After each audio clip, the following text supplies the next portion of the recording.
Fala, meu povo, bom dia, tudo bem com vocês? Aqui que está falando o professor Giovanni. Vamos para mais uma correção. Lembro que esse vídeo é voltado para os alunos da Escola Estadual Marilis de Carvalho. Mas se você for de outra escola, seja bem-vindo à nossa correção. Então, esse vídeo é voltado para os alunos do terceiro ano.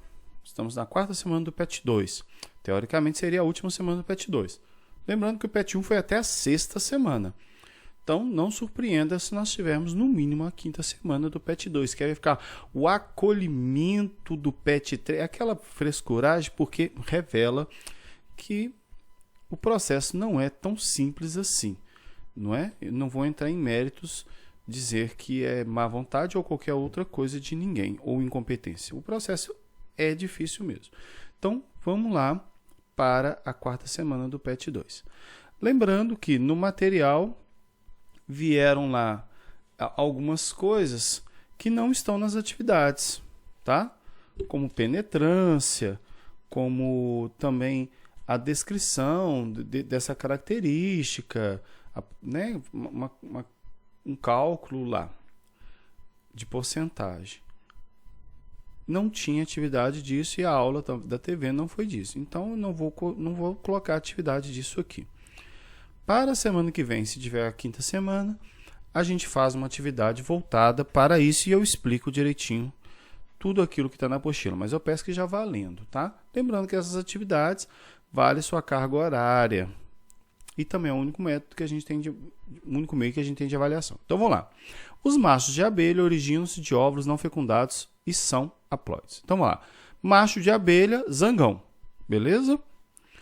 O óvulo não fecundado, quer dizer, ele não teve a participação do próprio macho na origem dele.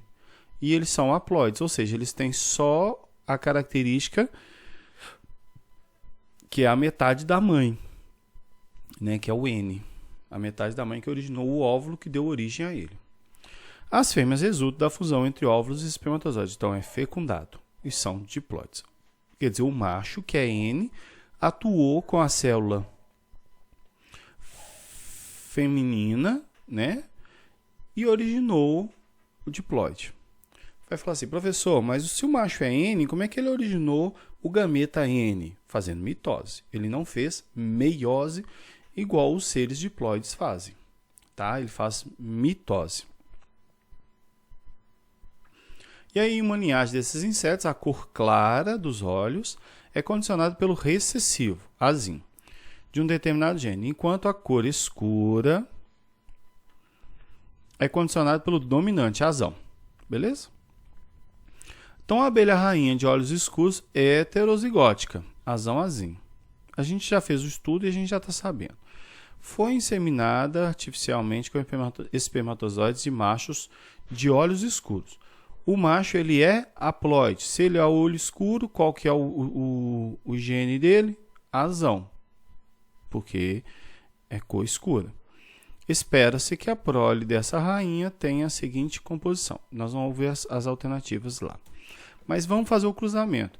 Lembrando, a fêmea é diploide e o macho é haploide. Então, ele só tem um gene. Qual que é o gene? O azão. E aí, os cruzamentos possíveis. Azão, azão, azão, azinho. Beleza? E aí, a gente vai ver, dentro dessa ideia, o azão, azão e o azão, azinho são as fêmeas. E o macho originário, os machos originários dessa fêmea são ou azão ou azinho. Beleza? E aí vamos ver as alternativas. Tem o quadro lá, fêmeas e machos. As fêmeas, todas as fêmeas originadas dela lá, tem um azão, não tem? Então, todas elas têm olho escuro, não tem? E o macho é azão ou azinho. Então, ele é 50% de cada. Então, olha aqui, ó, qual que é? Letra D. Tá bom? Tranquilo? Conseguiu entender a ideia? Por que é 100% da fêmea? Porque todas elas têm azão. E o macho? 50% azão, 50% azinho. Tranquilo? Então, vamos lá. Questão 2. Os gêmeos podem ser do mesmo sexo ou não, né? Um grupo de gêmeos, no entanto, obrigatoriamente apresenta o mesmo sexo. Esse é o caso dos Então, vamos lá. Dizigóticos, bivitelíneos e fraternos significam a mesma coisa, tá? Todos eles, todas essas três definições aqui significam a mesma coisa, que é originado de dois zigotos, de dois vitelos, ou seja, eles são fraternos, não são idênticos. Então, sobrou monozigóticos ou siameses. Qual que é o grupo que é obrigatório? Monozigóticos. Os siameses são monozigóticos. Tá? Isso aqui seria até uma questão, né? Porque os siameses também obrigatoriamente vão ter que, né, geralmente vão ter que apresentar o mesmo sexo. Por quê? Porque eles têm que, né, na hora da separação da blástula não ocorre separação completa.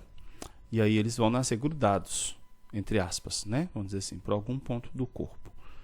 Tranquilo? Então, vamos lá, porque o siamês é um tipo de monozigótico, mas é um tipo bem raro, né? Então, é os monozigóticos. Número 3, analise as afirmações a respeito dos diferentes tipos de gêmeos e marque a alternativa incorreta. Os gêmeos bivitelinos são formados em virtude da fecundação de dois ovos, dois ovócitos, né?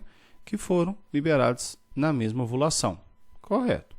Os gêmeos dizigóticos, que é a mesma coisa que bivitelino, também são chamados de fraternos. Acabei de falar, né, na questão anterior. Correto.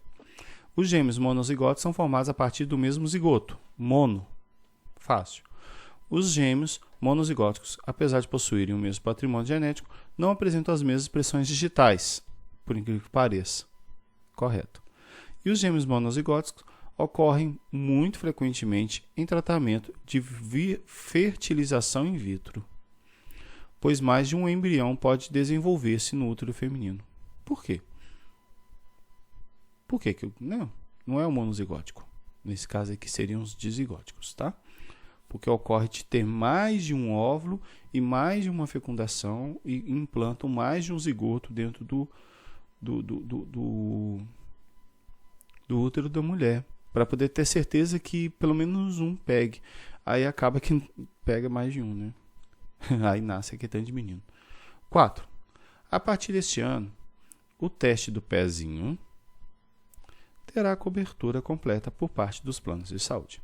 Esse teste é realizado com o objetivo de prevenir doenças genéticas como a fenilcetonúria, um distúrbio com herança autossômica recessiva. Em relação ao gene causador da fenilcetonúria, é correto afirmar que odeio esse tipo de questão, que é a questão decoreba. Mas é a cara de PUC fazer isso, né? Mas a resposta certa seria que ele se manifesta em homozigose, porque é recessivo, tá? É porque aqui, ó, colocou um tanto de nome aqui, ó, você fica preso naquele tanto de nome. Nem pensar, penetrância incompleta, não sei o quê. Mas só pensar um pouquinho. Autossômica, recessiva. Se é autossômica recessiva, manifesta em homozigose. Eu odeio esse tipo de decoreba, porque você tem, né, geralmente saber o nome das outras palavras. Mas aqui, se você pensar um pouquinho, dá para você fazer. Tá bom? É a cara de PUC, às vezes, fazer esse tipo de questão. Mas você pensou um pouquinho, consegue fazer. Vamos lá. Acabou as do PET. Vamos para a primeira lei de Mendel, que eu passei as atividades do livro, né, do AMAPS. A questão 4 era para completar a frase, né, com as palavras que estavam lá, com as alternativas. Então vamos lá. Um gene com dois alelos, um dominante sobre o outro, determina, viu, até coreba, mas aqui é para a gente fixar, né? Então um gene com dois alelos, um dominante sobre o outro, dois fenótipos, um correspondente aos genótipos homozigótico, dominante, e heterozigótico, e outro correspondente ao genótipo homozigótico recessivo. Então, quando tem um dominante sobre o outro, se forem dois genes apenas, dois alelos, né? Perdão. Vai ter duas características apenas, tá bom? Um gene com dois alelos e dominância incompleta determina três fenótipos, que é a dominância incompleta, que a gente já tinha estudado, né? A dominância incompleta, ele vai ter três fenótipos, cada um correspondente a um genótipo, beleza? Aqui não tem penetrância nessas questões, tá? Então, por isso que eu estou seguindo. Uma célula com genótipo azão azinho origina ao fim da meiose. Então lá, uma célula com genótipo azão azinho. Azão azinho, meiose divide no meio. Então é fácil.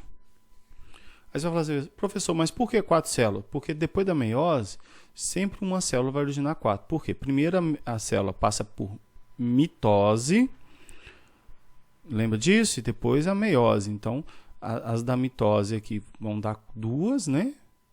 Das 2 originam-se 4, tá? 2 com alelo azão e 2 com alelo azinho. Uma célula com genótipo azão azinho origina ao fim da mitose 2 células, cada uma com os alelos azão e azinho, né? Porque mitose pega todo o material e manda para uma, todo o material e manda para outra. Questão 8. Um indivíduo heterozigótico, em relação a um par de alelos, forma gametas diferentes na proporção de 1:1. Tá? Ele é heterozigótico, a gente isso aqui é complemento da 7. O cruzamento entre indivíduos heterozigóticos, em relação a um gene, em que os alelos apresentam dominância incompleta ou codominância, dominância incompleta ou codominância, resultará em uma descendência com proporção fenotípica 1:2:1. Por quê, professor? Porque é o homozigoto dominante, o heterozigoto e o homozigoto recessivo. Lembrando que o heterozigoto é diferente do homozigoto dominante, porque ele vai ter a fusão das 2 características. Tá bom? Porque aqui no caso não é dominante, né? Eu coloquei assim para a gente poder entender, mas é dominância incompleta. O cruzamento entre indivíduos heterozigóticos em relação a um gene em que um dos alelos é dominante sobre o outro resultará em uma descendência com proporção fenotípica de 3:1, né? 1:2:1. E eu copiei errado? Oh, meu Deus. Não vou voltar aqui não, tá, gente? O cruzamento entre indivíduos heterozigóticos em relação a um gene em que um dos alelos é dominante sobre o outro resultará na descendência fenotípica de 3:1. Perdão. Na hora de eu colocar aqui, eu copiei errado. Me distrai. Acontece. Mas tem que ficar atento na hora de corrigir, tá bom? É 3:1, tá bom? Acho que é a letra D que estava lá.